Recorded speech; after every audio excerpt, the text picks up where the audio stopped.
খোয়াই সরকারি দ্বাদশ শ্রেণী বালিকা বিদ্যালয়ের বৃহস্পতিবার রাতে স্কুলে হানা দেয় চোরেরা। ঘটনা সূত্রে জানা যায়, খোয়াই সরকারি দ্বাদশ শ্রেণী বালিকা বিদ্যালয়ের ক্লাসরুম ও অন্যান্য অফিস রুম মিলিয়ে মোট 9টি কক্ষের তালা ভেঙে চোরেরা এছাড়াও অফিস রুমের স্টিলের আলমারি ভেঙে কাগজপত্র সহ বিভিন্ন সামগ্রী লণ্ডভণ্ড করে দেয় বলে খবর।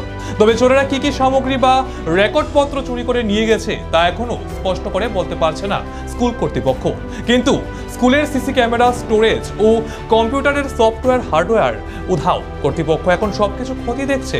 এরপরেই বলা যাবে যে চোরেরা কি কি ঠিক চুরি করেছে। আমাদের তো সিসি ক্যামেরা ছিল, সিসি ক্যামেরার যে ডিপি বক্স বলে সেটা নিয়ে গেছে, এবং কম্পিউটার ল্যাবের যে পাওয়ার সাপ্লাইয়ের যে ওটাও নিয়ে গেছে। আর এমনিতে যত সামান্য কিছু কেস ছিল বোধহয় সেটাও বোধহয় ওরা নিয়ে গেছে।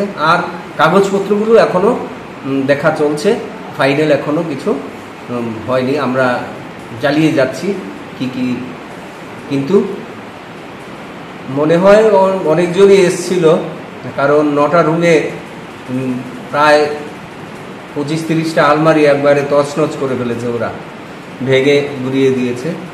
এই স্কুলের নাম কি? আমাদের স্কুলের নাম Khowai government girls higher secondary school. থানা থেকে কতটা দূরত্ব হবে? থানা থেকে 1 কিলোমিটার হবে, 3 কিলোমিটার, 2-3 কিলোমিটার হবে, 300 মিটার হবে, সরি।